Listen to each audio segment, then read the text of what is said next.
The following opinions expressed in this program are that of Noah Waterman and do not reflect those of any other Guys, that can't be right. Can we try that again? The following opinions expressed in this program are that of Noah Waterman, his guests, his parents, your uncle, your auntie, your fourth grade teacher, that guy that brings his iguana to the park, the state of Mississippi, the Brian Setzer Orchestra, three babies in a trench coat, you, yes, you, in the red and blue striped polo. This is the best game of all time.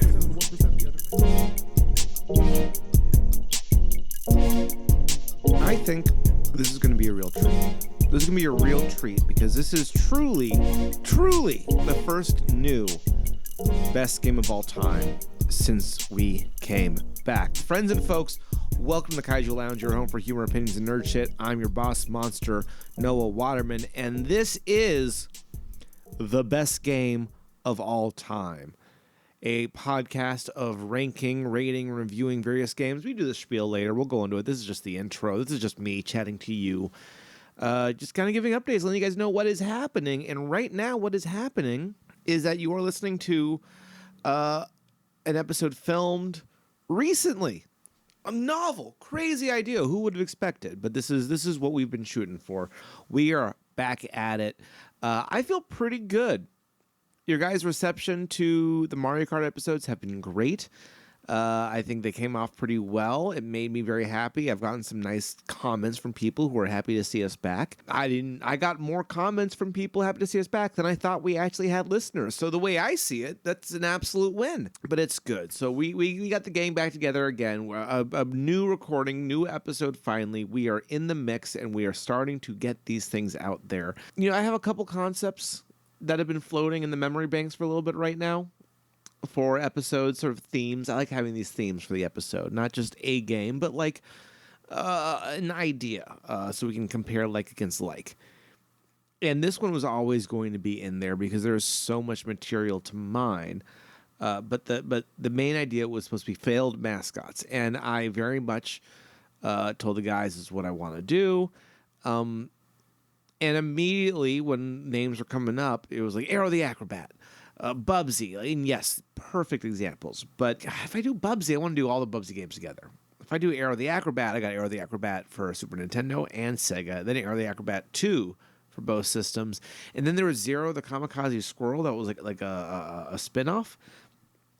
I'd want to keep those together because it's fun to talk about games that are so similar and having to really like dive in and pick out the squirrel hairs to figure out what truly is better than any other game.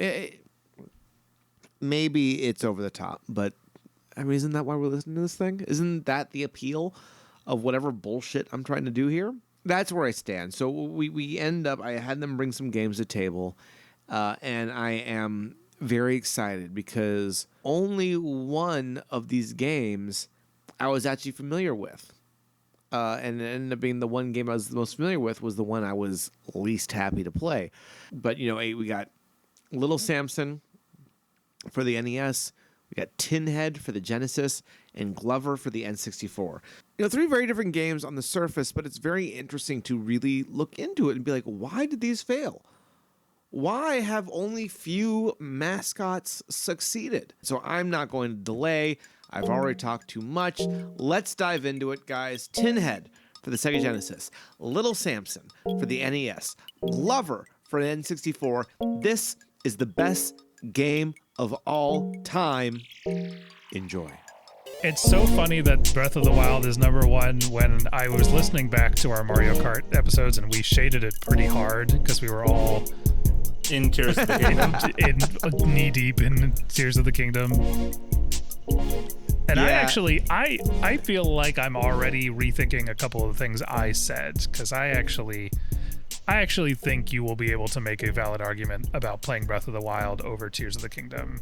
I think I was plagued in recency bias. Minute. I think Tears of the, I mean, I understand why I was thinking about it that way while I was playing it, but with the benefit of time, I still feel that way. Fuck Breath of the Wild. No, man. I think it has its place. I think Tears of the Kingdom is a great game, and I think we should absolutely do an episode on it. mainly for this conversation that I'm going to only show a snippet of to tease for. But I think that, like, in the end, there's a bit of a less is more aspect to Breath of the Wild. I think that you can makes make it an work better argument me. for the simpler approach of Breath of the Wild, even Right. if Tears of the Kingdom adds so much more and maybe is ultimately a better game. It's not as cut and dry as some of you made it out to seem like on the last podcast. Yep. I think that's simple as that. Except maybe for Patrick, who, once he's made a decision, Never seems change. to stubbornly stick with it. Double I down. just feel like I got halfway through Breath of the Wild, and I got the DLC, and I, like, tried. Or I think I made it further than half. I think I got into the 4th mythical beast and was like, I'm fucking tired of this. But then Tears of the Kingdom, I beat fully, and I did all the side quests, and I loved all the little challenges. I went into the deep and just walked and, like, found light after light and was just, like, having a blast. I love Tears of the Patrick, Kingdom. were you depressed? What'd you say, Louis? Were you depressed? Yeah, I mean, I'm always Pat a little just- depressed. Pat just went to the deep and kept walking. Yeah. Sometimes you just gotta look for that next light. Well, on that note, friends and folks, welcome back to the best game of all time, the only show that dares to do the unremitting, the unceasing, nay, dare I say, I lost track of where it was. Dare I say the unending task, except when I have to remember what I said and look away from my script for a second. I can't believe you said it. Rating, reviewing, and ranking every game ever made. A task that may go on break, but will never really leave our hearts, as this is the first time in a very, very long time that we are finally back together on mic, not necessarily in person, and ready to go. And of course, I said we are back together because I have my usual suspects, my panel, along for the ride. Allow me to introduce Patrick the Acrobat Malloy, Michael Ninja of the Nth Dimension Petrocelli, and Louis Kicks Dr. Machino's Butt Thomas. Guys, how you doing? Fantastic. Doing great. Couldn't We be are now better. 2 for 2, where we go on hiatus and one of us has a child. So we are going to have to keep that When up. did Louis have a kid? Before either of us, I think. Ruh-roh. I assume there's a couple of them running around. Yeah, no, you're absolutely right. Of course, I think the second one was probably less about your child while we went on break, though. I mean, we gave space for that, absolutely. But no, it's been a minute. I was just even editing the last two because we did the Mario Kart stuff. Really, like I'd say after the 9-month period of everything of my kid being born, we did the Mario Kart stuff, and then I never got into editing and releasing those. So we only released those recently. So this is the first really new episode that we've done. And with that, I've tasked my guests here to suggest games under a very specific theme. One-hit wonder mascots. These are mascots who clearly were intended to be something more, but fell a little short and only released a single game. Michael brought us the uber-rare NES platformer Little Samson. Patrick suggested the relatively obscure Tinhead for the Sega Genesis. And Louis, a man known for incredible taste and class, brought us Glover for the N64. We'll get into all that there soon enough. But first, a segment I like to call Get to Know Your Panel. Get to Know Your Panel is a segment where I allow you, the listener, to learn a little something about the people you will be listening to. Could be a question for one of you or a question for the entire group. This one, as often is the case, is for the entire group. Guys, as mentioned, it's been a while since we've all gone together and looked at this list.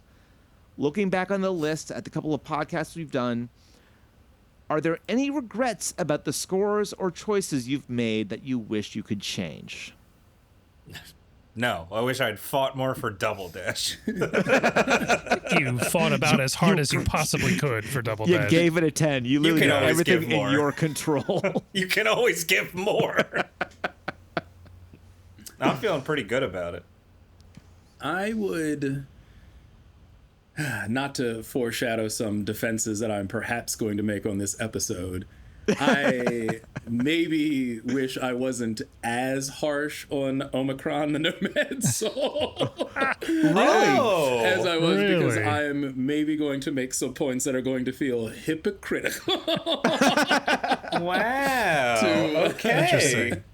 That is know not what what? I was Omicron the expecting. Nomad Soul is like third to last right now on the And list. It was a game that I truly hated every second of play. You did. But, you know, it had its thing.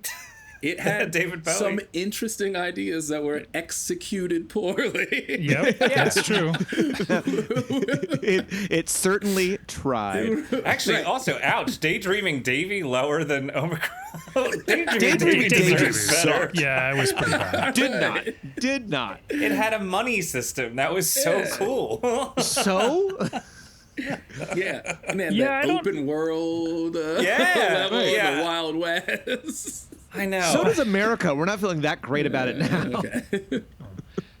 Yeah, I feel like I've groused enough about some of my own personal game preferences and where they fall on the list, and that hasn't really changed. Although I think the one thing I didn't factor in when we did our Elden Ring episode was how many more hours I was going to put into that game after we stopped recording and then playing the DLC. I don't know. I have to think about some things in terms of where I would put that game now, because I was gonna say that's a fair thing, because we look at these games, and the whole point is to rate everything and to eventually get everything on this list. A DLC was dropped for a game, and that begs the question: how do you take into account DLC? How does DLC, if it does change a game, do we include it as separate? Do we have to do a re-rating? Like, what are the rules for that? I think the DLC for, if everyone wants to just listen to me do my little jazz set on yourself the out. Elden Ring DLC for a second. Oh, we knew it was coming. Yeah, of course. I couldn't wait. It's definitely meaty enough to, I think, be considered as its own thing. It has its own kind of bespoke progression system added to it to help mitigate the fact that people are going to be coming in with their like new game plus builds to try and still make it feel like you're kind of doing like a scaling difficulty curve. It has, I think, some all-timer From Software boss fights in it. It also has a fight that is the end fight of the DLC, which is the hardest fight they ever made, and they've already patched it to make it not as punishing. I had to completely respec my character a couple times and then use the summon that like made a second one of me, fully tuned to just like one way to play the game to actually, and even then it took me a bunch of tries to beat it. So I think a patch was warranted in that case. I think it's I talked about this in the Elden Ring episode, but it's always that challenge of kind of how do you give people who know that the game's supposed to be hard a challenge while also making it still fun to play. And I think they thread that needle more often than not, but that last boss in the DLC was, in my opinion, a bit much. Bro, I Gotcha. appreciate this, because I've now been able to go from maybe one day I'll finish the game to I'm not going to bother. I mean, I thought the DLC ruled. It was like a throwback to the original Dark Souls, but structured like Elden Ring. It was sounds amazing. great. It just sounds also like I don't have time for this. Right. I'm playing Astrobot, and I'm just happy as a I clown have had a right now, hard and time. That's enough. I've had a hard time slotting in other games because of it, so I completely understand that. Well, one of these other games you've had to slot in was Tinhead. Let's start with that first of our three. Tinhead is a run-and-gun platformer for the Sega Genesis, published by August 19th, 1993 by Spectrum Holobyte and Ballistic, and developed by Microprose UK, a company initially founded by Bill Steely, Andy Hollis, and strategy legend Sid Meier. However, they all left to form 4-Axis Games the same year this was released. Coincidence? I think not. You play as the titular Tinhead, the guardian of the edge of the universe, who is dispatched after an evil intergalactic goblin named Grim Squidge steals all the stars from the sky. Apparently, ports for both the Amiga and Super Nintendo were in development but were canceled, along with a version for the Atari Jaguar that was completed but never saw the light of day due to the system's low sales. Patrick, you were the one who suggested Tinhead initially. Do you have any previous memories of this game, or was this just one you were able to find that fit the bill? No, so I mean, Jesus. My mom's like ex-boyfriend / guy that still lived in our house because we needed help making mortgage payments. Bought it for me, I think, for my birthday. Yeah, he was at the store. The story was, as he gave it to me, he was at the store. He was like looking for a new Sega Genesis game. He knew that I had a Sega, and was like going through all these things. And the, you know, whatever pimply teenager at the like Babbage's in the mall talked him into Tinhead. Said that it was like a really unique game. I don't know if like the Sid Meier of it all or what, because, you know, at the time, like, everybody got their news through like magazines and stuff, so I don't know what the buzz around Tinhead was at the time. I had never heard of it, but yeah, Dave brought it home and gave it to me, and like gave me this whole backstory about how the person talked it up a bunch. And I remember playing it, and I you know, I remember enjoying it at the time, but it definitely didn't take over my life. I just never kind of forgot about it. And then in replaying it, I was like, I don't actually know if I made it very far into Tinhead. I remember it being hard, and I remember thinking it was cool that you could shoot the little marbles out. I don't know if I ever even learned that you could aim them in different directions, truly.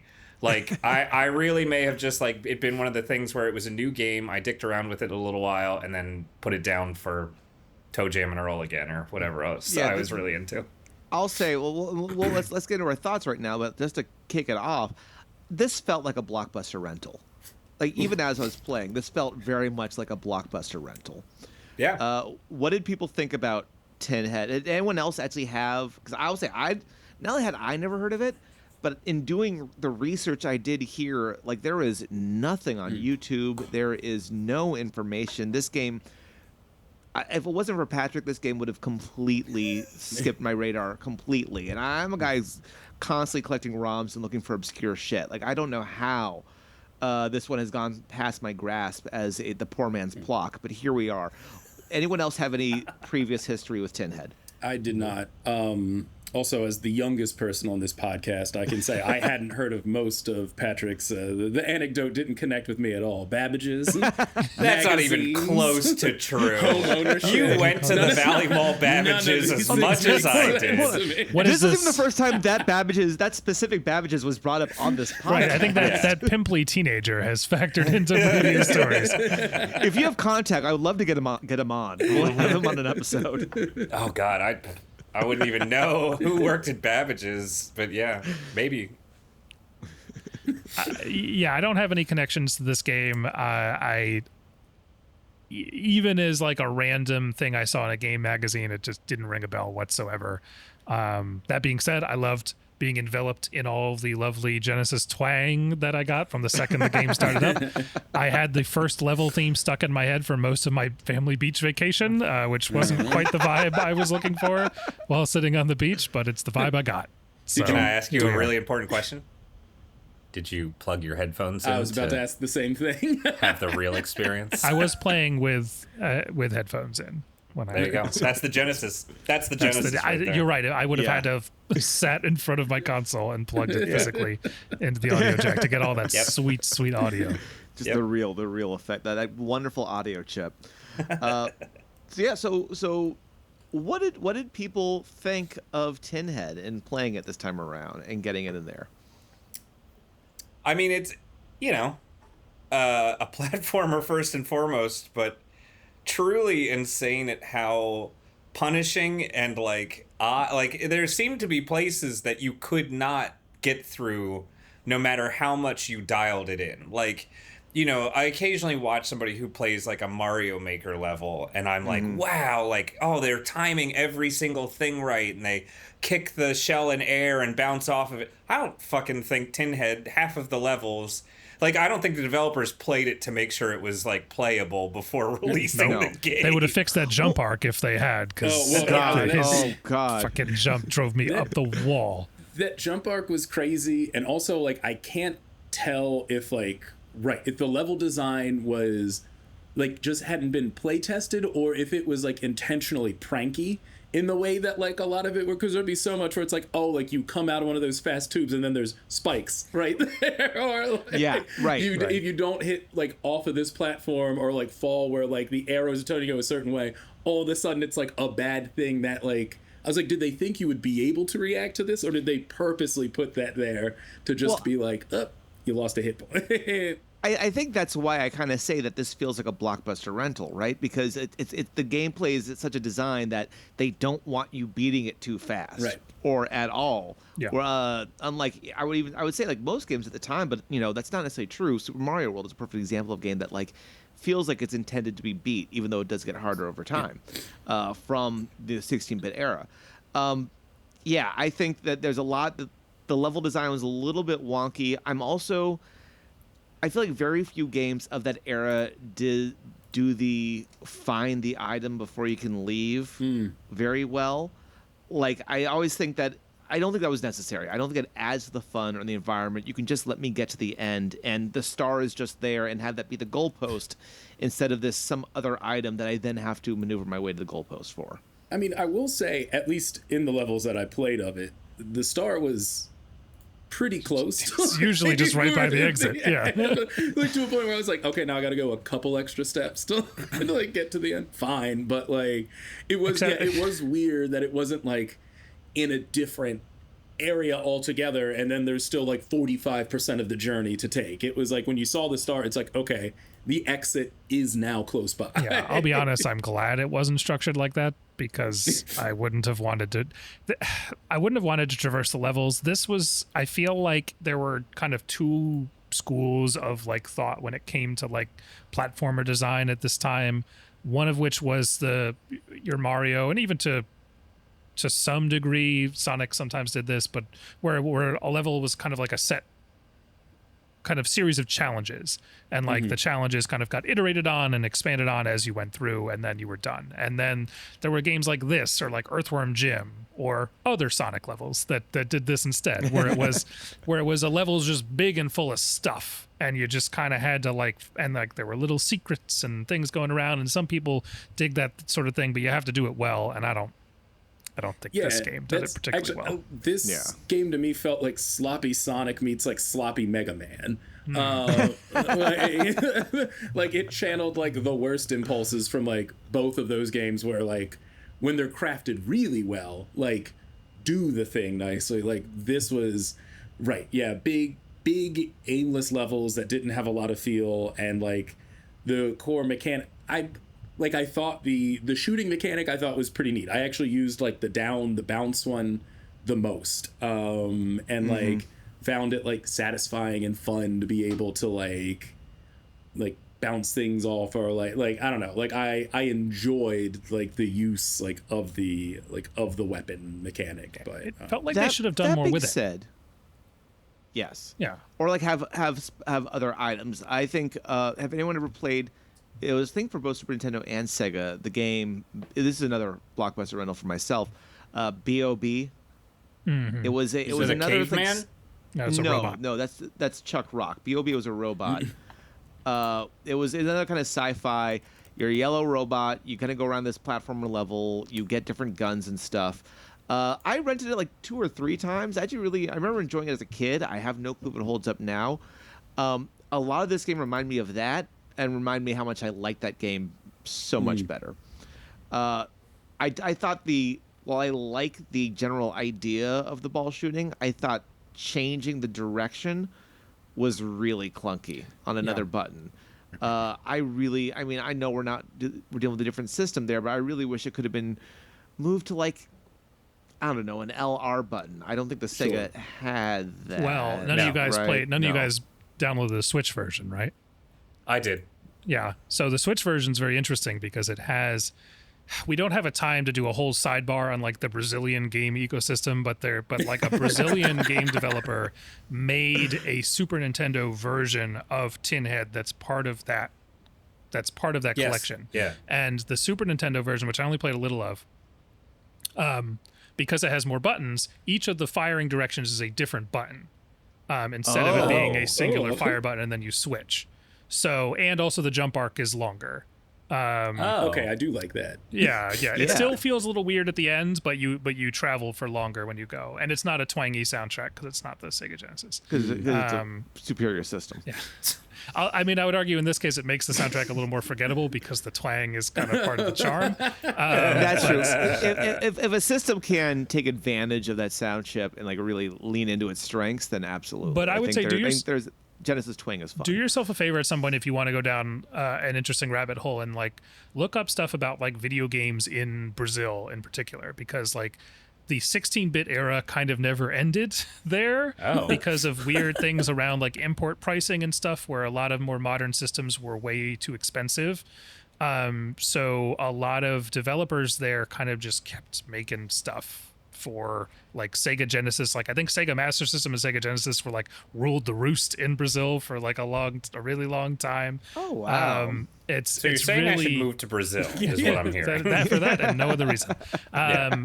Anyway, I'm probably not doing it justice, but it's really fascinating and worth a look. And this is kind of an interesting byproduct of it, where this Brazilian game developer made a Super Nintendo version of this game in 2019. And it's part of this collection, and it's an odd curio. Well, it sounds like a better system than the actual released version, because I felt like having to jump my thumb to another button to move. I felt like I had to stop what I was doing to switch. Literally, you can't like run and gun, right? You have to stop, change, think of what direction I'm going to be shooting in, and then move again, which really slowed down it slowed down the whole momentum of a platformer, which I don't think of as being great when you have to stop and go. It's why I complain about the Marble Hill Zone in Sonic, right? It's like the worst thing you can do in the second level of Sonic is make people stop and wait. And I think that really rubbed me in a way that kind of flavored much like Ocarina of Time. The control scheme really kind of got in the way of my enjoyment here. That's fair. And I don't know if it's maybe more of like a me personal preference thing, but like I feel like one of the criticisms that I feel like comes up often a bad platformer is the platforming itself.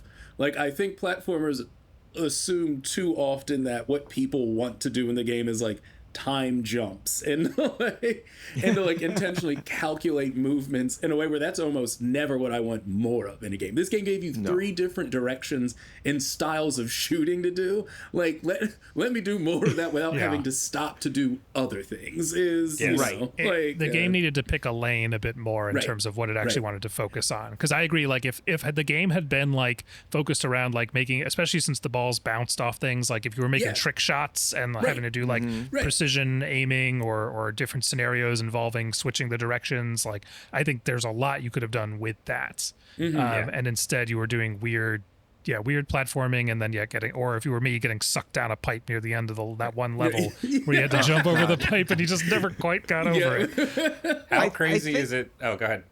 Well, no, you go, because I'm going to kind of change gears. I was just going to say, how crazy is it that the modern discussion of a lot of games right now, and I'm thinking specifically of Star Wars Outlaws, but it's so many things. They always talk about games do too much now. Games try to be too many things. You know, there's like a shopping mechanic and a farming mechanic and a combat mechanic, but it's actually just a dating sim, or like they're like, it's like every game has to do like everything, and it really, everything feels bloated. It's amazing to think that maybe somebody was having that discussion in 94 or 93 around we had Tinhead. that discussion in the Wild West level of Daydream and Davy. We did actually talk about Daydream and Davy. I still think that was doing too much. That was an interesting thing that they did. It was interesting. It wasn't good, right? Yes, there's that distinction has to be made. Sorry, before you change gears, Noah, unless this is what you're going to do, one last thing I just wanted to touch on is the actual character design, because I feel like these are mascots. I want to think about how did we feel about Tinhead as a character and how he looked? What was his mascot potential? The storyline that he's a protector at the edge of the galaxy was hilarious. And he's just so, he's pretty forgettable as far as how he looks. But I mean, he is etched into my brain. Also, he looks completely different in the congratulations, you beat the game screen, as opposed to the way he looks in the game, as opposed to the way, so it's I don't feel like they had a consistent Tinhead image. I watched a speed run to see the final levels because I couldn't get past world 2. And yeah, I noticed that looks same hard thing. as He shit. he looks very strange. Well, some of us may have looked up the passwords online, so That's true. And some of us may have seen me beat the final boss. some of us did. Some of us did see that. Which I can also good for say, you. the first part of the boss fight, you can just cheese by standing against a wall and using the upward shot and have it bounce off. In the way that the bird flies and drops like the enemies, you always hit it and it cannot hit you. That's what I wow. watched the speedrunner do. So that makes sense. Well, some of us played a good, clean, honest game of Tinhead and was absolutely miserable from it. So there. I will. The one interesting thing that I do want to say about Tinhead, like from a gameplay standpoint, is that, and it's something that I wish other like less good games did, was that it gave you a lot of health. Like it let you bank more health, yeah. and then it gave you health power-ups often enough where most of the time when a game's really bad, there is also a scarcity of health for it. Like, and it only goes but so far, but in those early levels, it's like, okay, I'm getting hit all the time, but at least they're also giving me a lot of health to like continue to get hit with. So Thinking like, about like the development process, it makes me wonder if when they were playtesting it, they were like, these levels are too hard and it's too hard to avoid the spikes. We don't have time to redesign them.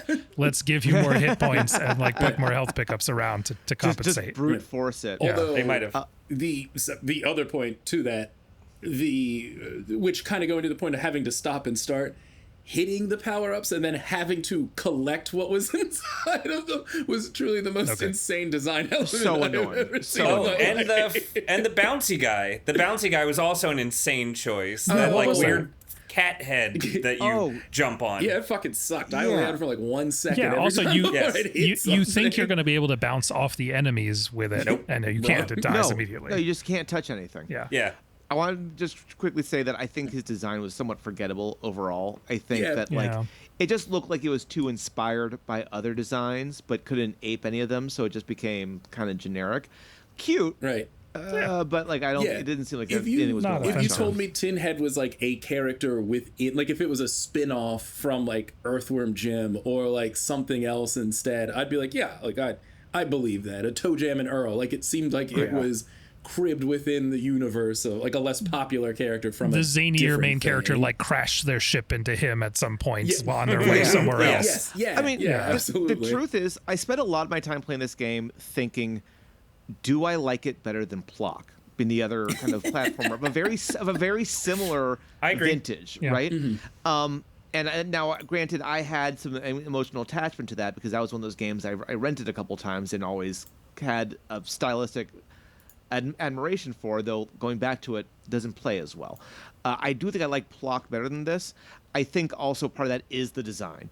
I think visually, the actual like use of parallax in the backgrounds, I think the graphics of this game are better. But I think the general design and the vibe of Plock, and maybe that's kind of speaks more to just what I like in a game in general, but like the design of that felt more unique, more standout, and in general more memorable than say Tinhead was. Yeah. I think that's fair. Yeah, that's fair. The one thing I wanted that's come up a couple times. This is going to be kind of changing gears. I'm not moving on to the next game yet, but it brought up a good point. The idea of the stop and go thing. Let me know if you guys agree with this statement. I think a platformer is best when it feels somewhat like a rhythm game. I look at Mario games. I look at later Sonic games. I also say stuff like the Donkey Kong games, especially the newer ones, and the Rayman games. There's an element of not just the platforming, but kind of the timing of those jumps, the kind of flow of movement throughout the level That's the itself. word I was thinking of. That's why I kind of say rhythm game, because there's sometimes, especially with Rayman, but there's a bit of a timing to everything, and it tries not to trip you up without reason, right? There's always, whether it goes from like to use musical terms, going from 4th notes to 16th notes, for instance, there's a reason to jump to it as opposed to just kind of trying to fuck you over. I feel like my favorite platformers, I feel like there's a version, like I always feel like while I'm playing it, at some point if I tried hard enough, I could just do a perfect run through of this level and like just bouncing off everything just right, timing all these interactions and hitting all these points in a way that just feels like the perfect run. And not every platformer is like that, because I think like the ones that are of the Tinhead or Sonic game ilk can be of more exploration based, where that's not necessarily what you're doing. But I think, Noah, that's an ideal state for that type of game for myself. So I agree. Yeah, I mean, I think like a game that feels fluid, like I think ultimately has either like a trust in mechanics or a trust in the game design, or ideally both, right? That make that sort of thing like work. So it's not like the challenge isn't in having to decipher like the crunchier bits, the game works, or compensate for it. It's like something can be thrown at you and it's either placed at just the right point, or you're given the exact tools to know that eventually like you'll be able to do like what needs to happen. It's right, it's the opposite of everybody's frustration with the Cave of Wonders level. Yeah, exactly. And that's ultimately like where I think platformers, like that's sort of like where they live or die. And that's not to jump too far ahead, but like I certainly had some issues in trusting the mechanics and the design of what like Tinhead was ultimately presenting to me. So speaking of flow in both conversation and in mechanics, the next game I'm sure gives us that in spades. Glover is a 1998 3D puzzle platformer published by Hasbro Interactive for the Nintendo 64 and developed by Interactive Studios, who later became known as Blitz Games, and went on to produce such seminal classics as Are You Smarter Than a Fifth Grader? Game Time, Bratz with a Z, Forever Diamonds with a Z, and arguably the best game in their library, Sneak King. Players control a glove named Glover and are tasked to maneuver a ball towards the goal in each stage to restore magic to the Crystal Castle. Interestingly enough, a sequel was mostly 80 to 85% complete, but an employee at Hasbro bought too many cartridges and retailers did not want to buy the amount they were hoping for, leaving Hasbro stuck with $500,000 worth of game cartridges that they could not sell. They ate the bill, and Glover 2 was canceled. Louis, this was you. Part of me is unshocked. What are your history and memories with Glover? Yeah, sure. I mean, we were all kids of like a certain age, right? In like 98, we had You were pulses, notably the youngest, as you mentioned. We had eyeballs, so like Glover seemed really cool back then. And it's like I can get why like Hasbro like was like, we've got a second one coming out, because they probably just thought they were gonna like shit money like with this game. Like nothing seemed like more of a sure bet. Yeah, it was. I mean, we don't need to bear on the bush. It wasn't good. And it wasn't good then either. Like I didn't play it then and be like, there's something wrong with me, or like I actually like I like this game, or I'm gonna figure something out. I played it and I was like, no, this is bad. Like you knew it when you were a kid. Yeah Right, exactly. I was like, even as a child I was like, I'm disappointed like in like but to your credit, the hype was real. I was actually rewatching some of those old commercials. Yeah, going all in of like Glover taking out the pseudo versions of Duke Nukem and Lara Croft and shit. Gotta love the glove. Like they had their stuff going on. Right. I mean, and that like the picture, like the explosion with like him like coming forward like that, like it was everywhere. Like it was such a big thing. Which is why I thought it was like a fun and interesting game to kind of put in here, because it was this wasn't a Tinhead where it was like you didn't realize that this was a thing, like, and it sort of got brushed away. This was a spectacular failure of like trying to make a mascot that like just entirely missed the mark. Right. Yeah. Yep. Yeah, I mean I think it's fair, and like honestly, is it that much worse than a lot of kind of the race to define a company in the Nintendo 64 era? Like there were a couple of these, even trying with new Bombermans that like didn't do as probably better than this, but weren't as well, or like the Chameleon Twist of the worlds and the Crocs and Gexes of all this. Like this is part of that general race that everybody still needed a mascot. Yeah. and I will, like, before really getting into the game, like, the thing that I will defend Glover for is, like, there isn't like a lot of identity from the world itself, right? Like, this isn't a Gex, or this isn't like a Bubsy, where it's like the character is like what's selling the game, right? Like, they attempted to make a different sort of game that was that was sort of the selling point, and it really whiffed. But like that at least the identity and the idea of like selling the mascot was going to be based off of like an entirely original take on like a Mario 64 style 3D platformer. So Now, do you think they came up with the character first or the mechanic first? I would. You know what? That's a really good question, because like no, I'm going to say it was the mechanic and then the character, because the plot is so threadbare. This wizard has to protect crystals, and then he just like does it. And then his 2 gloves are gone. Like, that was like that seems like how we got there seems a little flimsy. I think somebody was like, what if we had a game with a hand? And then like, a bunch of like itchy and scratchy executives like figured out like how to like mask the 4-fingered glove. The character into play. So Right. Well, I think, Louis, you and I have kind of expressed a bit already on how we feel about this. Pat, Tro, what do you guys think of Glover? I'm not going to go too harsh on it because it was clunky and weird, but I have to say that I like appreciated what it was doing, even if I didn't like. If somebody were to make a ROM hack of better Glover levels, I think there could be an amazing Glover game. I just think that essentially like, but Louis was there as I was playing. I had to put it on an emulator because even though I think I have the cartridge, I don't have it here. So I was like emulating it, and I was actually a little disappointed I didn't have an N64 controller to play it with. But as I was playing it, I was like, it's kind of cool that when you float on the ball in the water, suddenly you're reversed because you're running on the ball and it's moving backwards. I was like, that it's a brain trick, but it is how it would work if you were running on top of a ball.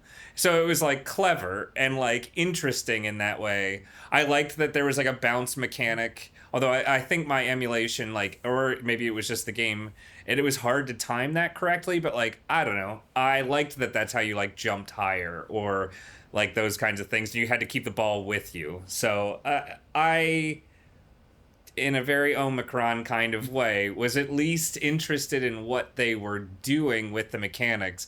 After my only memory of Glover was playing it at Sears as a kid and thinking it was dumb and hard and not getting it, like probably dragging my mom to Sears to get it and then being like, never mind. I'll be honest, that cool is not the 4-letter word I would have used to describe that mechanic. What were you going to say? Fuck? Shit. It was absolute shit. It was full of fuck. It was nonstop fuck. No, I was thinking about this because I absolutely hated that. I hated how I would fall in the water, immediately have to turn around, and I felt that was almost impossible to control. But the truth is, I think what I hated more was the fact that the first world was a water world, which relied on that mechanic. That should have been like a world 2 or 3, where suddenly you have to deal with this more, means now this secondary mechanic is prominent and built up to that. The fact that it was the first thing thrown in your face, which means you're just dealing with this sort of like controller fuckery nonstop, was just, I just did not enjoy that. Oh man, yeah, you gotta unlock your brain, man. It's like you gotta think about it differently. Dude, I'm 40. I'm not doing that shit. The problem is that all of these ideas were very clever and very novel, but not a single one of them was any fun. That's why I think a ROM hack could probably make it fun. I think this game really, the developers of this game really benefited from it coming out during this kind of Wild West era of 3D platformers where everyone was kind of just throwing shit at the wall to see what stuck, because I think it should have been canceled. I think they would have gotten in a normal game development thing where you're trying to say, like, we have these mechanics, does it work? I think you get to the prototyping stage with this, you play that tutorial, and you say, we got to scrap this. This doesn't come together. This doesn't work as a series of game mechanics as interesting as these ideas are. I just and this found is it not going to be fun frustrating. to navigate. I think you either cancel it or you go back to the drawing board and you start over development and you say, we have to figure out, like, maybe a modern developer could take an idea like Glover, because I don't even think ROM hack would work, Pat, because I think it's not just that the levels would need to be redesigned. I think you have to kind of go back to the controls too and say, like, I think you're just an idiot who couldn't understand the controls then. So that's my take.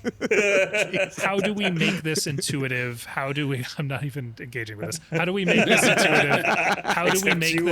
How do we make this flow? We were just talking about flow state with platformers, and I literally looked up a speed run of Glover after I got mad and stopped playing, because I was like, I need to see somebody who's really good at this game play it, because I need to see, like, is there a flow state to this? Because for the life of me, I couldn't get a handle on it.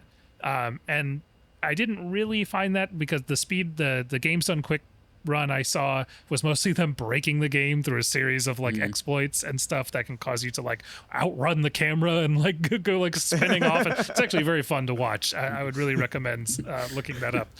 But it wasn't like the expert level play where someone had really, like, was making the game look fun in a way that I had kind of been hoping to find. And I'm glad you got more out of it, Patrick, than I did. But I just, Pat's just gonna didn't really work. fuck this rating up. I'm not gonna go crazy. I mean, I'm not So trying he's gonna really cool this rating up. I think I felt about, and it was funny because I got a little bit mad when I was playing it, and I think part of it was that little vestige of me as a kid seeing those commercials and being like, this game looks cool. And then I think in maybe the first instance I can remember of seeing, like, GameSpot's review and being like, oh, never mind. this game got bad reviews. I shouldn't ask my parents for it. Like, I think that little vestige of me was like, maybe this is going to be fun. And then I just had no fun with it at all. The people writing those reviews were also old like us, so they just couldn't unlock their brains, man. Man, Pat, shut the fuck up. No, I try. I think I fully agree. I think in general, it's like, I just found it so frustrating, and every second of me playing this game made me want to play a different game. Yeah. And I felt like I was really trudging through it a bit. I think part of it was, like, I kept being stuck at some of the levels, because especially that I think it's that second part of Atlantis, where, like, you have to go up to the second area, and then you get the speed boost to kind of get past the waterway, and I kept falling off and just having, like, basically start that entire run from the beginning over and over and over again. It just made me mad. Did you? I don't know if any of you played. I think it's in the second world, like the carnival based world. There is a level where, like, the core thing that you have to do is continue to throw your ball up a staircase and, like, have it land on, like, a flat step and not bounce and fall back down, and you have to, like, just keep getting it up. Yes, I played that. I did not play that. Again, this game was aggravating as fuck. Obviously we can't rate a game on, like, something that it wasn't, but, like, there is similar to the idea of, like, if Tinhead was a game that was slower and about trick shots, there's a part of me that's like, if Glover wasn't a platformer, but, like, just an interesting, like, physics-based game, like, they had, like, the making to be like, oh, like, you have different balls that all do, like, different things, and, like, there's, like, reasons to, like, put them together. Like, it could have been something, like, I don't know if any of these, like, nostalgia, like, indie developers ever, like, went back and just stole the idea to make, like, a different sort of, like, puzzle-based game. Like, I think they'd be cooking. Like, someone's working on a Glover re-release, by the way. Do you want to know who it is? Oh God, that same Brazilian developer I mentioned who did the Tinhead re-release. I went on their website and I saw Glover listed as coming soon. on their thing. All so, right. Next episode of Best Game of All Time is just Brazilian re-releases. I love it. No, I mean, look, I think in general, and Pat, I think you're right about this. Like, it is a fun idea. Yeah. In a vacuum where we're just pitching ideas, I see how it got to the next phase.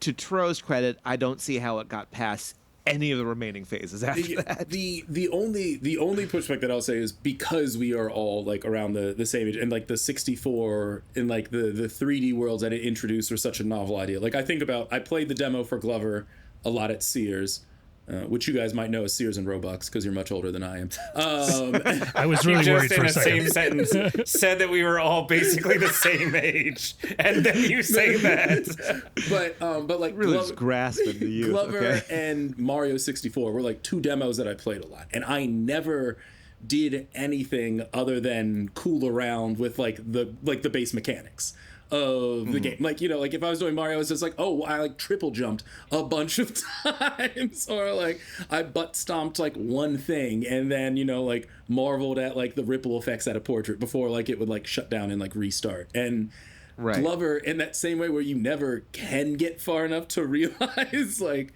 how bad the mechanics are, like in just sort of a sandbox, you're like, oh, this is kind of cool, you know, like it doesn't the mechanics work until level design is like put into place, and then it's like now they don't. That thing is like in the Mario games there's always like little corners and stuff in Mario 64, I'll say corners and stuff to explore and uncover, and like if you just move the camera around just try to find something. I mean, I brought up earlier, but like I'm playing the new Astrobot right now, which is absolutely fantastic, and there's a lot of that element there too, of like really kind of working around and like checking every corner. I just felt like in what I played at Glover, around every corner was nothing.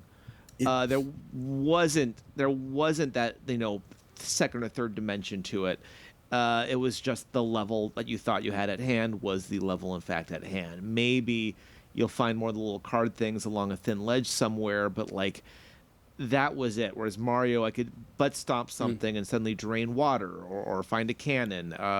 Or just another door that was there, even in the main hub world. The main hub world here was just like, why even have the hub world? It just to felt hear like that creepy fucking wizard laugh. It just felt like it took too long to get from the castle to any of these other spokes. Like it's just wasting my time. I think, Louis, your earlier point about like if this had been some kind of like physics-based game or something, it was trying to take a novel, if in my opinion, kind of incomplete movement mechanic and put it through the framework of just a Mario 64-esque 3D platformer. It would be like if you had the Mario 64 opening courtyard bit and you're like, great, you can jump around, do all this stuff, and then you walk in the castle and they like gives you a gun and it's like it's actually a shooter. And then wait, have you seen the ROM hack, the Mario 64 ROM hack that is Mario with a shotgun? I'm sure there is. No, one. I when I was doing the show live on my YouTube channel, I played it. Yeah. Nice. It's an absolute blast. I'm sure Mario it with a is, shotgun, literally.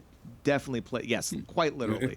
Definitely play it. I actually kind of want to play through all of it now because it was literally like you can skip areas just by shooting the doors down and not waiting on the stars and walk in. It's just hilarious. Nice, yeah. I also, to Glover, I have to say that I liked that they gave him like effort sounds and like, I don't know, there was more character.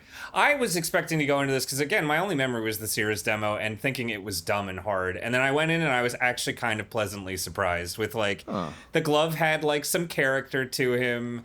I see to the mascot of it all. Like I see how if it had been a more fun game, I feel like they could have really had. I could see that Glover could have kept going. Yeah. That was the most successful thing that they did out of these three games. Glover as the mascot itself works the best. Like there is personality to Glover in a way that there isn't with the other ones. It's original. It feels different. No. Like and everything we've said so far, I will say Hasbro put in the work on this here because Glover not only is it better design than the other ones we're talking about, it's better designs of a lot of the era, and it was different. It wasn't just another insert animal here with attitude. It was it didn't even like it felt unique. It felt different. You could have, as a mascot character, I could see other game. I could see that character popping up in the intro and kind of like the Pixar lamp and ball, right? Like doing something there and really having a mainstay in some way. Do you think if Rare had made this game, it would have been better or successful? I mean, yes, because they would have made a good game. Because they did some weird shit with like Banjo-Kazooie with like flipping between a bird running around and a bear that could jump and stuff like that. And to go back to my earlier point, I think Rare would have put the time in when they realized and would have recognized that what they were initially building wasn't going to work. Yeah. Well, That's what I mean. I think that the things that I think they could have done, that they could have done something with this here by making it more sandboxy, as they did with Banjo-Kazooie, as they did with Donkey Kong 64, as they did with my favorite game, Star Fox Adventures. They could have made it a little more sandboxy. That was perfect 10. Star Fox across the board. No, but like a little more like, seek and find, search for the Baphodads or some bullshit. Like really getting into that. I also think even just like you pop in water and maybe not have you change direction. Like you can just have the character run backwards, and still hold forward to go forward, and maybe just the movement was a little more fluid because you were on water to differentiate the mechanic without something that fully kind of stopped you in your place and fucked you up or made you need to expand your mind, dude. Or what the fuck Patrick's about to say right now because I can see him prepping for it. I wasn't going to say anything. I was just smiling because you knew what I was going to say. I mean, I did want to say no to a point that you brought up earlier in like revisiting this game. It actually reminded me a lot of Bomberman 64, another game that I felt like went too heavy on being a platformer, like when it was more. Do you mean like that or Bomberman Hero? No, I mean Bomberman 64. Oh, 64. Like, 64, yeah. Hero did more of being like an actual, just like a platformer that like you That's moved. fair. Bomberman Okay. 64, like you were burdened with like having to navigate bombs in a similar way that you were like if you just used like the bowling ball. Oh, was it trying to be a? Because I never played 64. Was it trying to be a 3D platformer, but with still but like Bomberman controls? You'd have to like build out like throw bombs in You press like your a button 3D. to like make the bomb bigger, and for then larger like have to like explosion throw and them into like gaps to them because you didn't have a jump to like jump over and stuff like that. Like you were Seems using bad. bombs in a similar way, and it was The like that multiplayer was, Bomberman was good. Sure, yeah. Of course. for sure. But like, I mean, what even the single player Bomberman was more like a from old school Bomberman was more Bubble Bobble style, right? Just stages, you do the simple thing. The move to a platformer but trying to keep the same mechanic, did not work. I think same kind of thing. Everyone, I think Bomberman had some good grace behind it that you could fail a couple times with that character and still turn around after the fact. Hudson Soft didn't go under for long after. Fun fact, by the time you are watching this, I am in Japan. Oh, maybe not by the time you're watching this. I may have already been in Japan and come back. That's besides the point. Depends on when you discover this episode. But I will say right now, as the time of release, I am in the great distance, the beautiful, beautiful city of Tokyo for Kaiju Big Battle. What is Kaiju Big Battle, you ask? Well, it's been around for 30 years. An absolute super show of giant monsters destroying cities and beating the absolute heck out of each other. If you've never been to a Kaiju Big Battle show, this is a live show unlike any other. That is where we are. I am typically an MC and an announcer, so I'm a little biased. They are not paying me for this endorsement. I'm simply doing it because I want more people out to these shows. And they're a good time. We stream them live on YouTube. We've got clips up all the time. We're constantly doing new shows. You got a couple shows showing up. In November, we're going to Pittsburgh. In December, I think December 8th, we will be back in New York at the Bell House. So please keep an ear out. Go ahead, check out socials at Kaiju Big Battle. Check out their YouTube channel. Also, you can follow me because I'm usually reposting that kind of stuff as well, so you do not miss tickets. Tickets sell out regularly. Whether you like professional wrestling or not, whether you like giant monsters or not, there is something for everyone. My mother is coming to watch me in Japan. She absolutely hates this kind of stuff, but she's going there, and I'm going to tell you right now, she is having the time of her life as we speak because this is a show unlike any other. Check it out, and remember, monsters are real and danger can happen. Now, back to the show. Any other thoughts and feelings on Glover before we move on? I would, to synthesize where the podcast has been to this point in time, for anybody that's like, Tinhead sounds interesting, and Glover sounds interesting, I'd recommend playing Rocket Robot on Wheels for the 64 instead. If what you're like is, I want a mechanical mascot, and I want like weird mechanics in my 3D platformer for the 64 that are like sort of physics-based, I think Rocket Robot on Wheels actually does that super well. You don't get to change between like 3 other friends alongside it, do you? No, so that's right. It's only up to this point in time in the discussion where we can.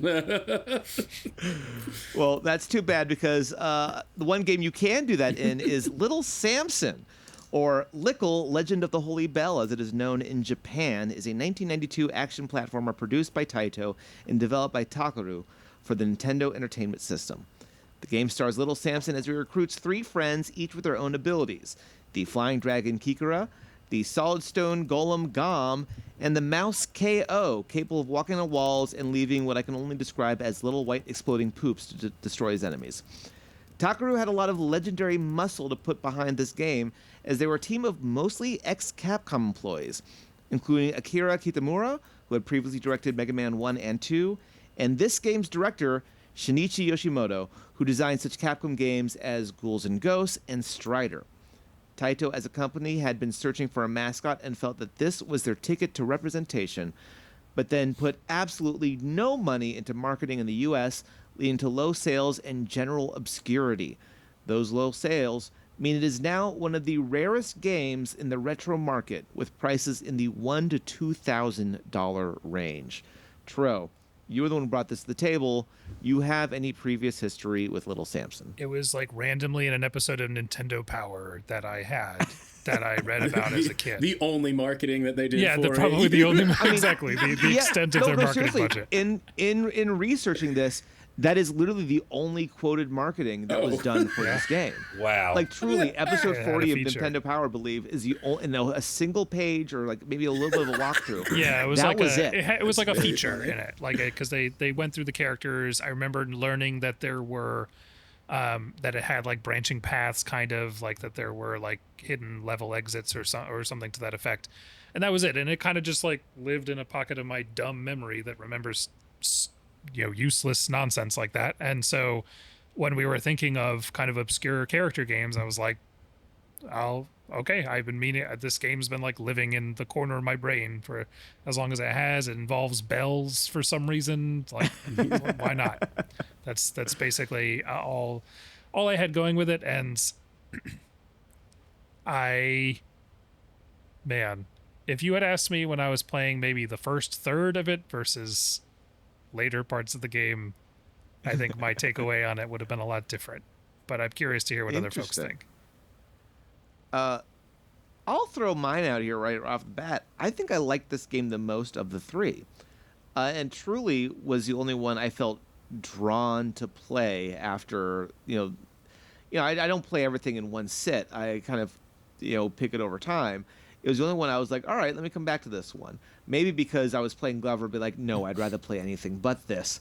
But like, I did find myself enjoying Little Samson the most. That being said, I made the joke earlier. I played an honest game, no save states, just trying to play through normally, on normal, and I'll get to why that's important in a second. I hit a wall. I hit a wall that I could not proceed through, and it turns out on normal difficulty, when one of your characters other than Little Samson dies, you don't get them back until you beat the level. So if I lose Kikura, I can't get my flying dragon back for the same level. Yeah. That I did not realize that until after I was doing the research on this, and I am kicking myself now, as that would have been a lot nicer to have. It's hard. It's like almost Mega Man hard. It is a hard game. Louis, Tro, I'm sorry, Patrick, because Tro's going to hold on to his answer until after we all go, apparently. What do you guys think of Little Samson? I'm really bad at games like this. Like I was never good at Mega Man. You know my feelings about Castlevania. Something about like a platformer shooter with enemies that are like Contra. Like I was just never those were never my games for some reason, and I feel like I couldn't really engage with it very well. I just got to make a joke that I was waiting on it being shipped here because I spent the $3,000 to get a cartridge, but I was shocked when I saw how expensive, because I Googled it and like started poking around and looking at it. And then I actually did Tro what you're talking about. I went and watched like some speed runs because it's like, okay, I just want to watch somebody like play this well, because I'm not playing it well. I'm not doing a good job. I'm not getting through this. I'm getting frustrated. And yeah, people can do it and it looks a lot better when they do it. Actually, all right, so I'm glad. I was really worried that I was going to come in and be like the Patrick of this game, because looking it up, like, you know, everybody talks about it's like on all these lists of like hidden classics or like forgotten greats and stuff like that. And I'll actually, to Patrick's point, I agree that if Tinhead is like sloppy Mega Man, then like this is sloppy Castlevania. You know, like as a game, particularly in that like the first, once you're done like with all the individual characters levels, like that first real level that you play where there's like those yellow like little like dragon things that like just do like the little like hookups, and it's like impossible to hit that. In the right, I was like, this feels extremely like Castlevania-esque. I'll agree it was probably the most enjoyable to play out of the three. Sort of where I said I wanted to be kinder to Omicron now is that like I'm wondering if like executing well on a boring concept is more exciting than failing spectacularly on an interesting concept. Because like I'll say I probably clocked about the same amount of time on all three of these games. And like sure, some of them were a little less frustrating than others, but like I wasn't left with an overwhelming desire to come back to like any of them when I was done. And Lil Samson is that for me. I also think it really hurts that dragon is the only character that I wanted to use the entire time. That dragon was like better Kirby, and then and then everything else did not matter. Right. Well, that's true. The dragon had like Princess Peach and Mario 2 vibes, right? Oh, like, yeah. Yeah, with the glide, because you could fly for so long. Right. I also like some of the, until reading about it like afterwards, like some of the gameplay mechanics from the characters that maybe were in their intro levels that I just didn't pick up on. Like I didn't know the golem could walk on spikes until afterwards. I never found the mouse to be an effective character. No, we're gonna get back to we're gonna get back to that mouse. That's why I'm saving my bit for last. We're gonna get back to that mouse because I got a story. And I thought ultimately Samson was also kind of a sloppy Mega Man type. Yeah. I think the truth is that like I enjoyed the platforming level aspects. I often found myself losing all my characters except Samson and just being able to get by with just him, and probably was a little bit harder because of that. But in most of the levels I played, I felt like I knew why I died or why I lost or where I went wrong, which is more than I can say for the other two games, right? Like, and sometimes that alone is important to platformer, right? Like the important controls of knowing, almost Elden Ring style, I know what I need to work on to get through this level, as opposed to this game cheated me out of that. That being said, I can't say the same for the boss fights in this game. That I felt like were just absolute bullshit. Some of them were just, how fast can I hit this button before I have to spend 3 minutes jumping around, not getting a single hit off. And you guys get to that dragon boss fight. Nope. Watch the speedrunner do it. The speedrunner did a great job. But honestly, I mean, you're not talking about fighting Kikaru. You're talking about the big there's dragon. a big dragon. Yeah, I was like, yeah. I didn't, No. I saw that, and that's when the pros I was going to get to is for an NES game. Some of these bosses and some of the images are really well done. Like I thought there was some really good intricate look too. Like that the dragon I thought looked fantastic for an NES character. Oh yeah, it looks good. Tro, why don't you unleash the beast? Here's so the to thing. speak, So here. I when I started this game, I was like, oh, is this gonna fucking rule? Did I uncork some like hidden treasure, at least for my tastes, that like my like Mega Man loving self, like did I find, because there's a lot about this game that is I think emblematic of like a late period NES game where like the graphics are of a better quality than when you think of what early NES games looked like they had figured out how to get more out of the system. The fact that you had multiple characters with different mechanics and ways to play, just all the boss fights kind of being visually, for the NES kind of spectacular looking, the sheer length of the game. It's got like 20 levels in it. The game's fucking long. Like it's a lot of game, a lot of stuff to dig into. And yeah, for the first third, I was like, man, I'm feeling good about this. And then I guess I understand why the director of this game also worked on Ghouls and Ghosts, which is another game that has what I would describe as bullshitty design elements to it. Because as I got into like towards like halfway and into like the second half of the game, there was just too much of that stuff, too much like randomness, too much like, just bad like enemy placement that's suspect. That there's this boss fight with the big dragon that's clearly an homage to Mega Man 2 because it's the same setup where it's the 3 platforms and the big dragon boss. Yeah. But what the Mega Man 2 boss didn't do was run at you without warning and kill you in a single hit, which is what that big dragon does. And there's like no wind up to the attack. It's just one of the attacks it could do is just move in and you die. And I wound up having to resort to save states to finish the game because I felt like I was like, this is the game I'm bringing. I should try to get to the end. So I wound up having to save state outside these boss fights. And my story about the final boss is the final boss is like this. I don't know, whoever the bad guy is. I have it written down somewhere, but it's like basically just like this skeleton warrior. The first form, he just has a screen nuke move that you have to stop him from doing, or he just does an attack that you can't avoid. And then the second form, he's like this skeletal warrior thing that jumps around and has kind of a janky hitbox. And I was so close to losing all of my characters, and I had only the mouse left. And I was like panicked because I never used the mouse. I was like you guys. I was like, the mouse is basically useless. I never used it throughout my adventure. I panically like hit the attack button as I was like jumping away and laid a bunch of mines, and the boss jumped into it and shredded his entire health bar in a single go, and I won.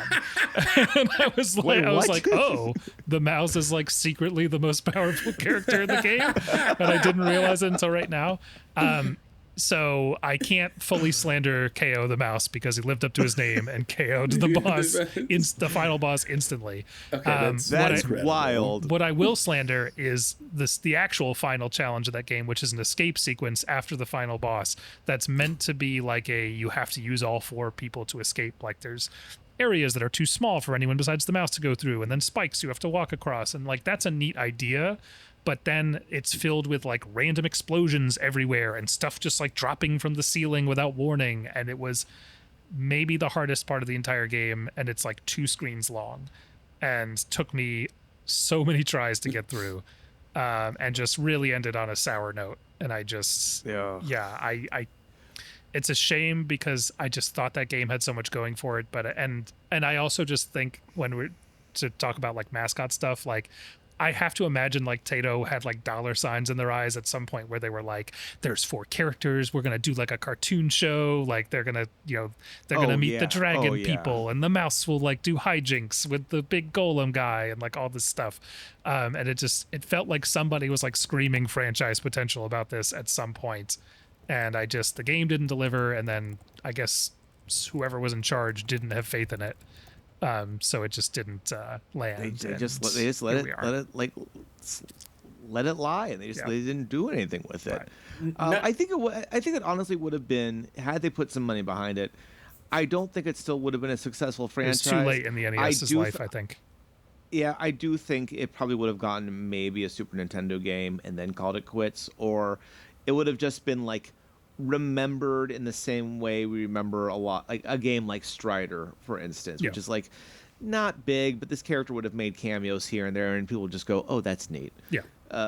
I don't think it was ever destined for that. Yeah, I know it was. These games just was. Sure was. I was gonna say, like, I am surprised that it like didn't have more faith when I like look at what it was and remember all of the things that were on NES. Like, Yeah. it does seem like it should have been a solid score, and they should have had the confidence to be like, yeah, this will work. By the time And it was well 1992, liked by reviews. yeah, I think just by the time it was 1992, focus had shifted to 16-bit consoles by that point. Super Nintendo had been out already for at least 2 years. And I wonder if it even come out like a year earlier, if it would have made more of an impact. I just think it was too late. Yeah. Troy, you got to the end there, and you had that final scene after the battle. You're escaping. Was there ever any like story beat to tell you that was happening? Because I felt like this is a game that tried to pack a lot of story without actually giving you story. Like at some point, after all the character intros, you fight the dragon that's on your side, but Yes. there's no dialogue or anything telling you why you're fighting the dragon Well, I that's had, on to your read, I side. had to read like the Wikipedia to understand That the was context. the craziest part to me about it was that if this was supposed to be like a mascot building thing, what they did not do is any of the work It felt to like- present these as like mascot.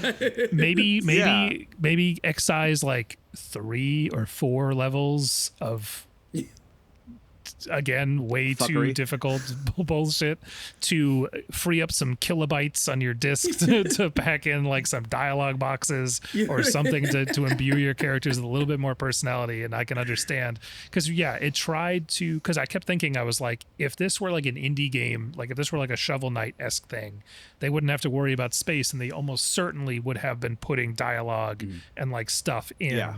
to provide at least some additional context, even if they still kept it fairly simple. And it was probably just they wanted to put so much game in this game that they were like, we'll just we'll just kind of leave it up in the level air. idea was so unique that they couldn't have cut a couple for the sake of shortening the They game definitely and could making the mascot feel more important. I agree. Because they don't, outside of like interesting visual dynamics, they don't make much of an impression as characters. All right, let's get into the meat and potatoes of this whole thing, guys. Let's go ahead and get into our rankings. For those who are here for the first time, this is how it works. My panel and I are going to assign each of these games a rating between 0 and 10 that we can only use once in perpetuity, meaning that whatever number we use here, we can't use on any past or future episodes. If Tro wants to give Tinhead a 9.5, he can't have used a 9.5 before and certainly won't be able to use a 9.5 ever again. Once we see where the numbers land on the list each game, we will then go back and be able to change one of our scores once. After that's all been calculated, the games are locked in, their placement on the list forever, etched in stone to decide not just for you, not just for myself, but for all mankind what truly is the best game of all time. Let's get into it. We have currently 38 games on the list, meaning that we're going to be passing the 40 mark with these 3 games. Let's go ahead and let's kick things off with Tinhead.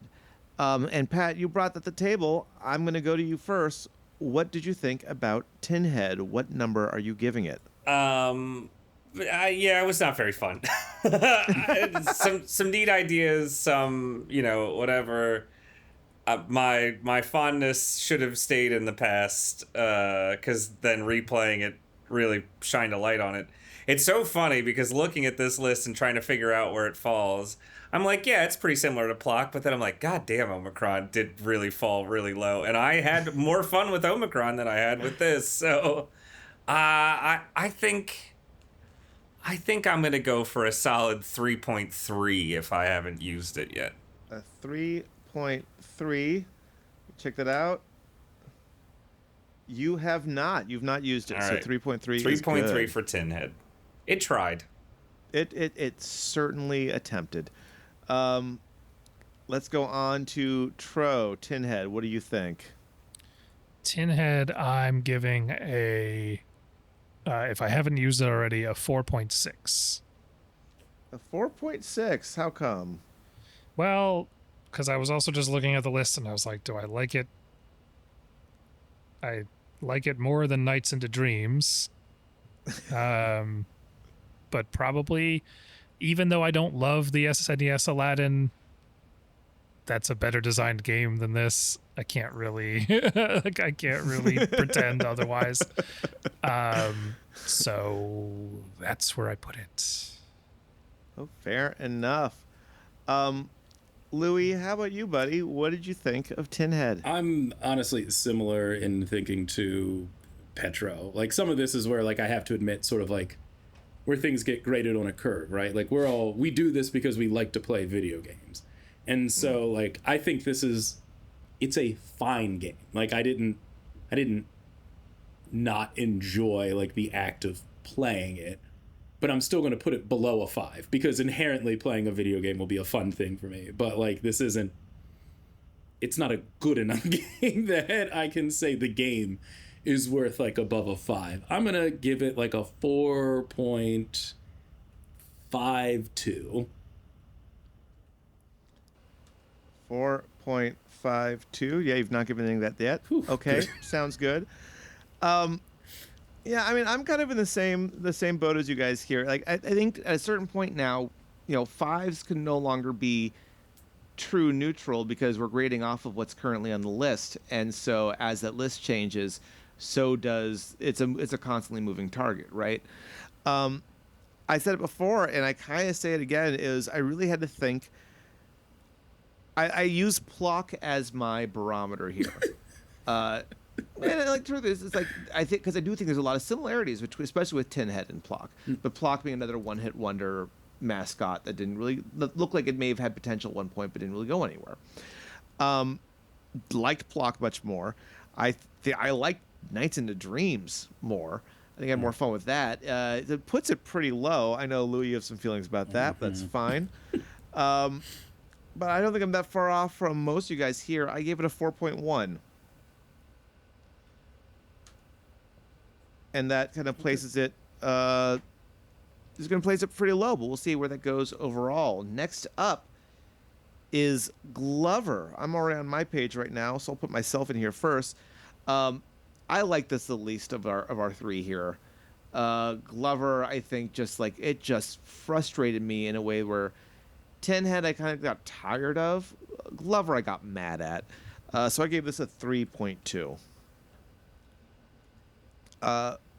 Louis, I'll go back to you. We're going to reverse order right now. What did you want to give Glover? Sure. I'll give it a 3.5. 3.5. It did not fill my head with thoughts of suicidal ideation the way Omicron the Nomad Soul did. That's what that game was supposed to do, Louis. I mean, yeah, it was thematically appropriate to feel that way. Shit, I really should have rated it higher. But it falls right around there. It tried to do a thing. It failed spectacularly at doing that, but at least it's like in hindsight, now that I wasn't playing it again after having spent like hard-earned allowance on the thing, like I can say it's fascinating to engage with the sort of badness that it was. So I'll actually, I need to give it a little more flavor than just like a 3.5. Let me do like a 3.501. You know what's wild, Louis? You are more likely to not guess the same number twice by going with a less complicated number.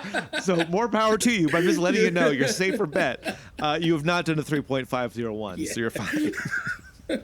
just noting a trend. Fair. All right, Patrick Glover. Can I give it a 10? Have I used 10 yet? Yes, you know for a fact you've given it a 10. I'm not sure what's more insulting, that joke or the fact that you know you've already done that joke. Then a 9 point. No, I'm kidding. You can't give it a perfect 7 either. It's true. I also can't give it a 4.2069 if I remember correctly. All the main scores have been taken. all my best scores. Right, Game Pro could never. It's so funny because we're comparing these things on this list, and obviously I tend to be the outlier on these things, and so I'm like all flipped upside down because I'm like, yeah, no, I mean I liked this more than like Super Mario Kart, but I didn't like it more than Nights into Dreams and all of that shit. So, but looking at the list, I'm gonna crack it right at a 4.95 to sorry, a 4.89. I'll do 4.89 to slide it in between because I liked it more than Plock. I like Glover more than Plock. Okay. But less than Sonic the Hedgehog, the original. So that's where I'm putting it. 4.89. Yeah. You are still safe. You're All still right. good there. Should we get electrocuted if we ever guess one of our previous scores? If I could set that up, absolutely. All right, good call. That's entertainment. Tro, Glover. I'm going to give it. Wow, I thought I was actually going to give it one of the lower scores here, but I'm going to do 3.7 if I haven't used that already. 3.7. Okay. Because you have not done a 3.7 yet. You're good. Why? I didn't like it that much.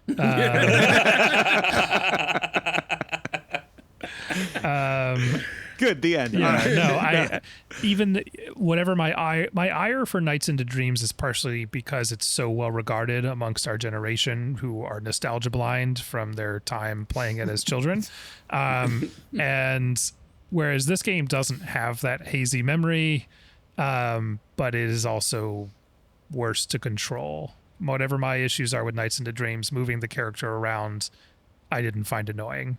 So there's that. Fair enough. All right. Final game on the list. Little Samson. Tro, I'm going to start with you.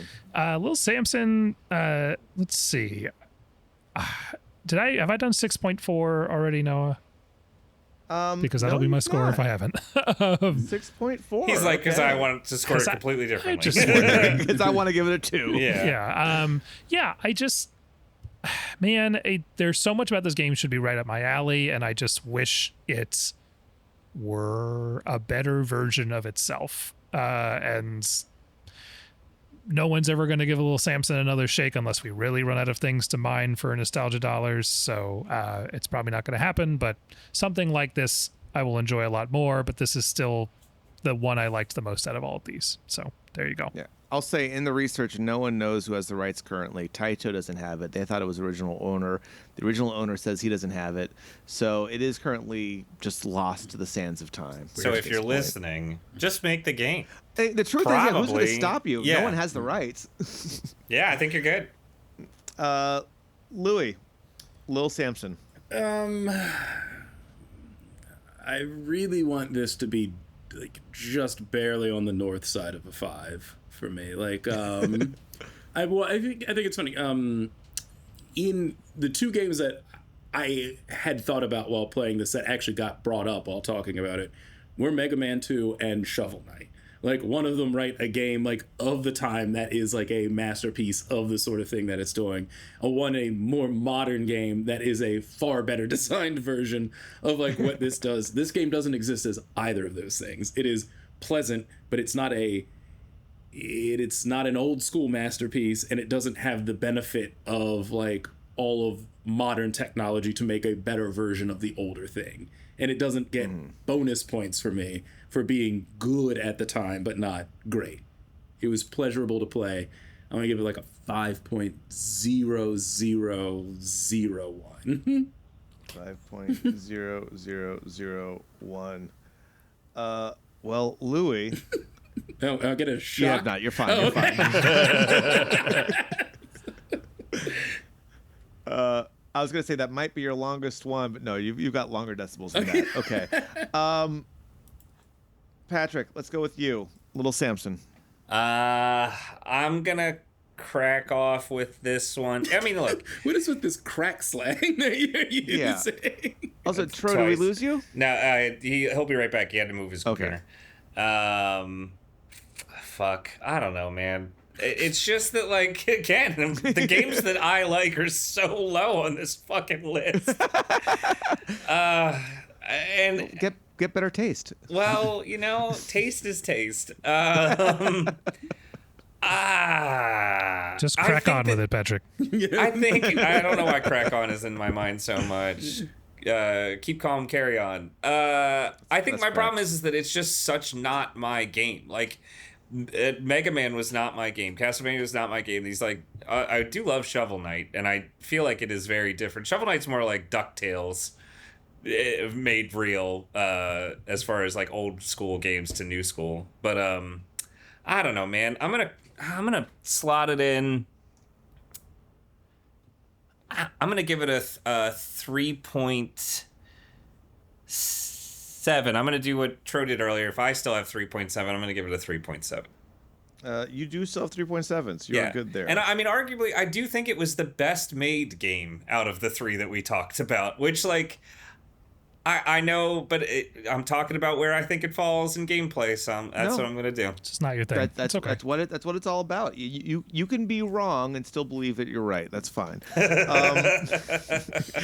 I'll go with myself here. I think I'm kind of more aligned with Tro where you are in this. I think I don't think it's a bad game. I think it's a product of its time. I think it's far harder than it needs to be, but many games at the time were. I think I watched a lot of, like, this is, of all the games we had on here, this is the only one that people actually did, like, retrospectives of and talked about. Like, there was not a lot of information other than just playthroughs of the other games. This one people talk a lot about. And, a lot of these people hold it in high regard. But I think they're only doing that because they need to pad out the intro of their YouTube video. I don't think that this deserves to be listed as a forgotten classic in any way. I think it is. I don't think it's bad. I would tell somebody to try it, unlike the other two where I think they're skippable. I'd say this is worth giving it a shot. But I think it just is. My life's not better for having discovered it. My life's not worse though. And I can't say the same about Omicron. So I'm going to give it a 6.3. Which is still pretty middle of the road here. I think it being a forgotten classic gives it kind of a mystique that the game itself doesn't really earn. And at 6.3, that's better than every Crazy Taxi. I'm just saying. Yeah, because I think I enjoyed it more than playing the Crazy Taxis. Let's go to Barcade, because I just played Crazy Taxi a few weeks ago, and man, that it's game a fun fucking game. slaps. You heard but it for here all the first, times I folks. died in Noah's Little not a Samson. Tim Walls guy. Well, Crazy Taxi is good, but it's not take away my Dreamcast. Good, okay. God. All right, so with that, because I got to set up, we're gonna pause real fast while I bring up the list and share my. Should we just screen vamp with while you all. do it? I mean, we can vamp. Just a little vamp. Yeah, I gotta say, crack on for a minute. just so you know, we have some all over the fans place. out there in this world, and somebody reached out to me. I mean, a good friend of mine, but whatever, and said that because of my rating of Double Dash, he was going to have to give it a go because he was proud of me for being defensive of Mario Kart 64. And you know what? I respect both of those opinions because they align with me. Well, there's a lot of freaks out there. I mean, look, no, like to that point, Double Dash is a good game. If he hadn't played it before, he should. Is it a 10? Sir. Some would say. Sir. Some would say it is. Maniac. Absolute maniac. Yeah. But we're going to go from the bottom and work our way up. Glover, all the way down, 4 from the bottom. Oh, shit. It's still From the bottom above up. Omicron. E.T., Daydream Davy, Omicron, then Glover with a 3.82275. Tinhead, just right above Glover, with a 4.13, just under Nights into Dreams. And that brings 13 away from the bottom, a little bit up there with a 5.350025. God bless it, right under Hyperstone Heist. It's little Samson, right under Hyperstone Heist, and right above Mario Kart Super Circuit. Guys, looking at this list right now, where these games fall, do you want to change any of your scores? Pat?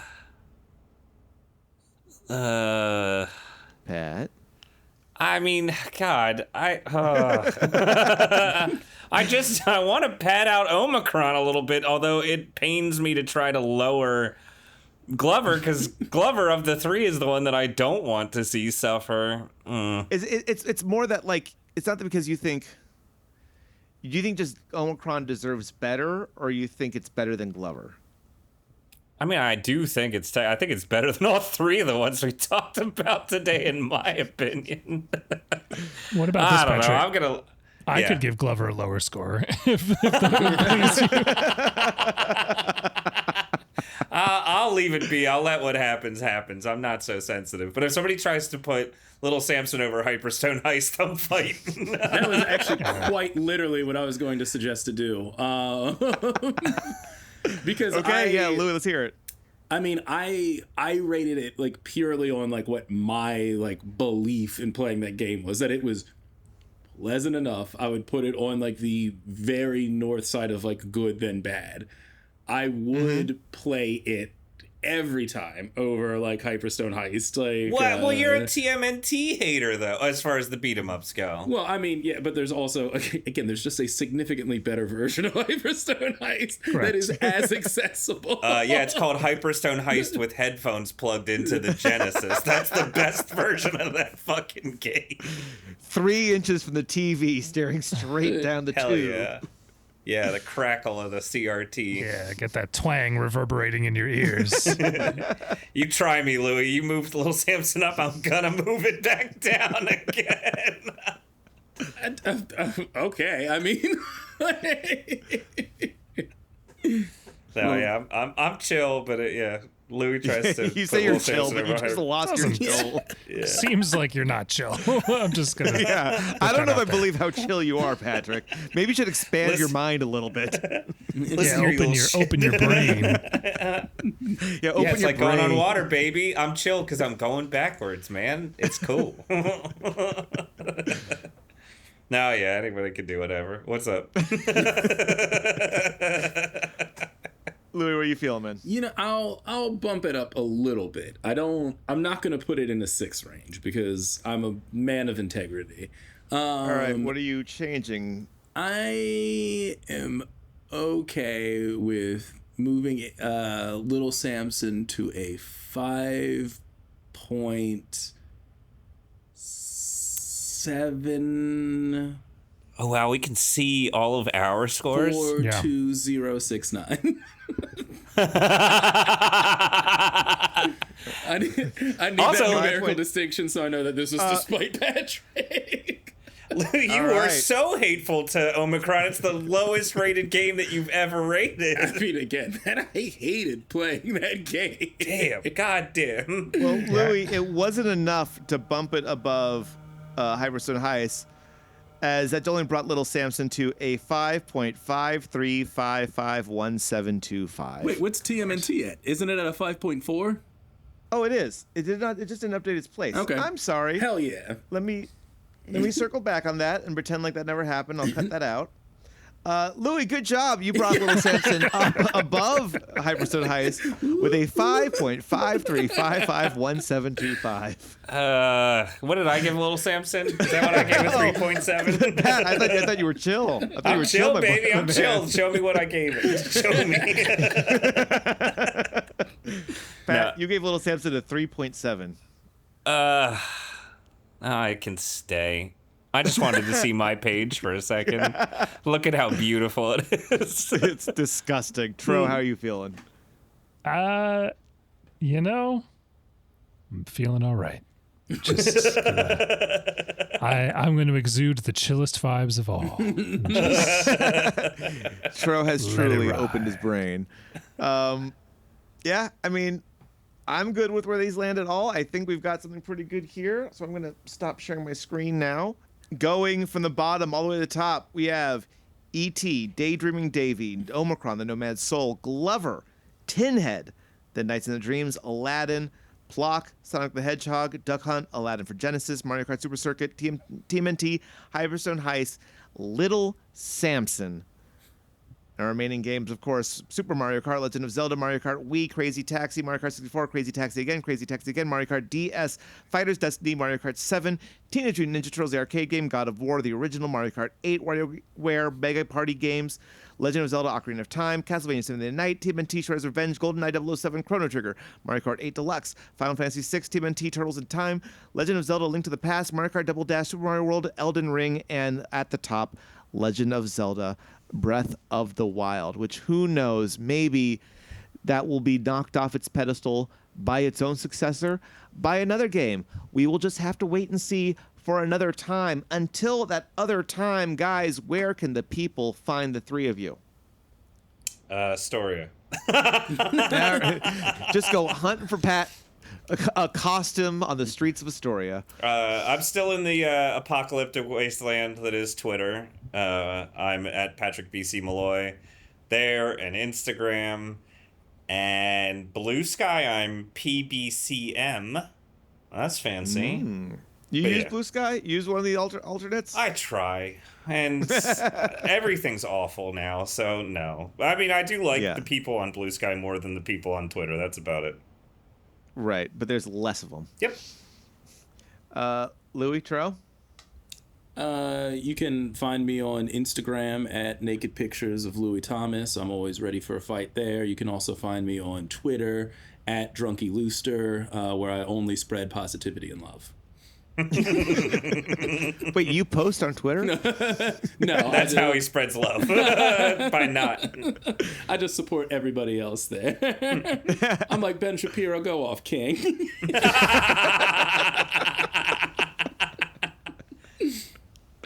Oh God. Tro? The only Famously on social, Tro? the only platform I frequent these days is Reddit. If you want to find me on Desperate Bedroom 24 is the randomly generated Reddit username I gave myself.